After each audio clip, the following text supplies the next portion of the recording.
Do you live tired with no energy for anything and feel like you can't take the strain of work or studies anymore? By the end of this video, you will understand exactly what burnout is, what the three main signs are that you might be suffering from it, and what can be done about it. And I already know what many people think. Oh, that's just being dramatic. It's just laziness, or it's a new generation thing that can't handle pressure. The biggest doubt is thinking this isn't real. But what you might be feeling is so serious that we need to talk about it now. Burnout cases are exploding. It has truly become an epidemic. The World Health Organization itself, the highest health authority on the planet, recently changed the rules and officially recognized this as a disease caused by work. That's why I did thorough research, gathered data from the government, medical specialists, and global research to explain to you in a simple way why this isn't your fault and how this exhaustion works. The subject is very serious, so let's get straight to the point. And before we dive into the data, I want to know your initial opinion. Do you think this exhaustion everyone talks about is a real problem? Or is it just drama from the new generation that can't take the heat? Send your honest opinion in the comments. I want to see what you think before watching the rest of the video. Thanks for the comment. Now let's get to the facts.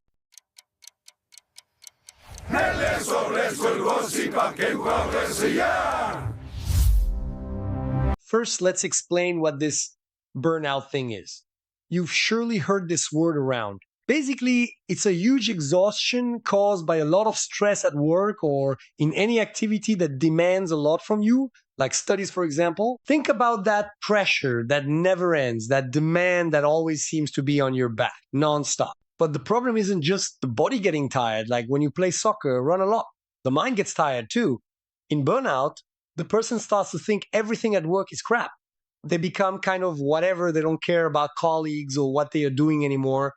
They start to feel that they don't do anything right anymore, that everything they deliver is bad, that they are no longer capable of doing things like before. This word isn't new. It first appeared back in 1974. A doctor used this expression, burnout, which in English means to burn until the end or total exhaustion. It's a strong image, but that's exactly it. It's what you feel when your social and mental battery runs out. You are completely out of energy. Not even a spark comes out, your fuel is gone. If you had never heard of this disease, that's okay. It became more famous now, around 2022. Do you know why? Because the World Health Organization, which is the most important organization in the world regarding health, said, whoa, this is an official disease. They put burnout on the official list of diseases that happen because of work. This list is called the International Classification of Diseases, and the new version, 11, came into effect in 2022. This is super important. Do you know why? Because it proves it's not drama. It's not in your head. It's not an excuse not to work or to skip school. It's a real problem, a real disease that the whole world recognizes exists and is caused by work. And just for bringing this important information, just for validating what you might be feeling and proving it's not drama, this video already deserves your support. If you think this conversation is serious and needs to be spread, don't keep it to yourself. Leave a like and leave the hype for this message to go further. And this is exactly what is growing a lot worldwide. I know many people will still say, that's just talk. It's the new generation that can't take the heat, but it's not. The numbers show that this is serious. Look at this data. In 2023, 421 people had to stop working in Brazil just because of burnout. This was the highest number in the last 10 years. This is according to the National Institute of Social Security, which is the government agency that handles retirements and sick leave. One of the things that worsened this situation a lot was the coronavirus 19 disease pandemic. As if the hard work wasn't enough, then came working from home, the fear of the disease, and everything went crazy. The official numbers from the National Institute of Social Security jumped from 178 cases in 2019 before the whole mess to 421 cases in 2023. It's a huge increase, 136%. Of course, it wasn't just the coronavirus disease that made the cases increase. Scholars state that three main things are making these numbers rise. Number one, more information. People now know what burnout is. After the World Health Organization talked about it, everyone found out. Today, workers and doctors can recognize the signs more easily. Number two, more pressure. The real increase in pressure and demands at work. The world is faster, goals are harder, and this generates more stress and more cases of burnout. Number three, diagnosis confusion. Sometimes there's still confusion. The doctor may not know for sure if the problem is burnout or some other type of work stress. Then you might think, but wait, 400 something cases of leave. Isn't that a very small number for a country this size? That's the problem. These 421 are only the official cases of people who stopped working and notified the National Institute of Social Security. Think about how many people are suffering from this and continue working, holding on, or the person simply resigns or gets fired and nobody ever knows it was because of this. This hidden number is certainly much larger. Want a scary number? According to the National Association of Occupational Medicine, which is the Association of Occupational Physicians, about 40% of people working in Brazil suffer from burnout at some level. 40%! That's almost half. Think of it this way. Out of every 10 people you know who work, 4 might be going through this difficult situation. If you think this number is exaggerated, let's look at the rest of the world. A survey by a large consulting firm called Boston Consulting Group showed that 48% of workers around the world have burnout symptoms. Almost half the planet is exhausted. In India, the number is 58%. In Australia, 53%. In Canada, 52%. The least worst places were Germany and Japan with 37%. With these numbers, you can see that the 40% estimated here in Brazil makes a lot of sense. And there's more data. Another survey, this time by the Gallup Company, investigated 128 zero employees in more than 160 countries, including Brazil. The survey wanted to know how these people feel about work and life. Pay attention to the Brazilian result. 46% of workers said they felt stressed the day before the survey. And that's not all. The same survey showed that Brazilians are in 4th place in Latin America in feelings of anger and sadness at work. We need to understand that burnout isn't the only problem at work. The Ministério da Previdência Social, another government body, counts all leaves of more than 15 days. In 2022, the number of leaves due to mental health problems linked to work was 27 per day. In the whole year, this totaled more than 10, 0 cases. By the way, whoever is diagnosed with burnout has the same labor rights as any other work-related illness. You know, repetitive strain injury, that problem in the hand or arm from typing so much or making the same movement. Burnout is treated the same way by the law. But how can you know if you have burnout? Experts say this disease usually has 3 main signs. In the first place, emotional exhaustion. It's that extreme mental fatigue which makes the person feel like they simply have no more energy for work. Secondly, not caring anymore. Cynicism. It's when the person starts to lose interest, to treat colleagues, clients, or work with coldness or distance. It seems like you don't feel like anything.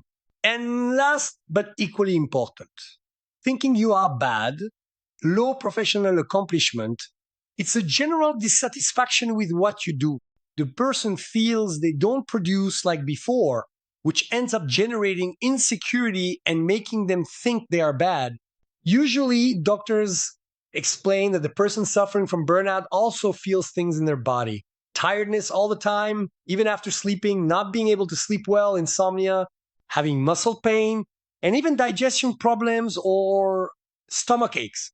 The whole body is affected. This messes with the mind a lot too. Those with burnout feel difficulty concentrating and remembering things. If you are experiencing these symptoms, it's good to be very alert. It's a red alert signal flashing in your life. This can harm you in various ways, not only in your physical and mental health, but even in your money. You could end up being fired. If you are worried, if you identified with these symptoms, what to do now?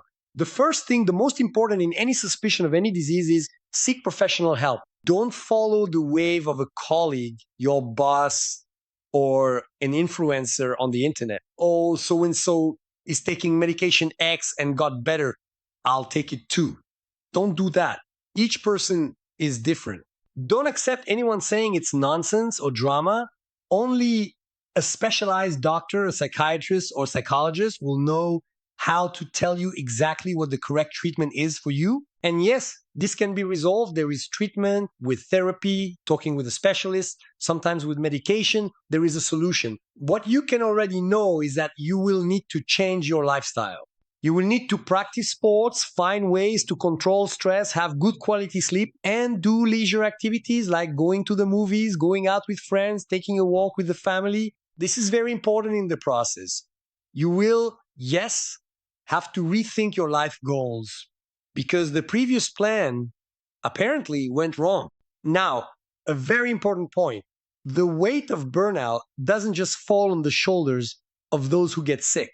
The companies where people work also need to be much more attentive. There will always be that boss who thinks, but this is more expense for my company. It's not my fault if the employees don't want to work. If someone still thinks like that, pay attention to these numbers. Studies show that happier workers are 13% more productive. Furthermore, a healthier work environment helps to keep employees at the company and reduces employee turnover. This turnover is terrible for the company, which has to keep training new people all the time.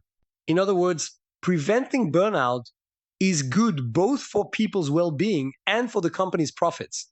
And it's worth remembering that in Brazil, things are even more serious for the company's side. Companies can, yes, be sued in court if it is proven that they helped cause burnout in employees. If the person proves that the company made me sick because of absurd goals or harassment, for example, they can go to court and win compensation. This has already happened. In 2022, a tour operator was ordered to pay 20,000 reais in compensation to an employee who had burnout. It was proven in the lawsuit that the disease arose because of work overload and excessive demands. It certainly hurt the company's wallet. Therefore, to prevent burnout, the way is to change the climate of the work environment. It is necessary to reduce that crazy competition, review goals that are impossible to meet, and focus on objectives that think about everyone's well-being. In the end, if everyone is well, everyone wins. Now that you've seen the complete analysis, from the 3 signs to the responsibility of companies, I want your real opinion. In your view, who has more power to solve this burnout epidemic? Is it us, individuals, changing our lifestyle? Or is it the companies changing this culture of pressure? Leave your complete opinion here in the comments. I really want to know what you concluded. And if you like this complete analysis from the symptoms to the responsibility of companies and want to see more videos like this, straight to the point and truly helping, now is the time to show your support. Leave a like and leave the hype. That way, I know you like this format and we'll bring more. Thanks and take care. El eso, el gossip, que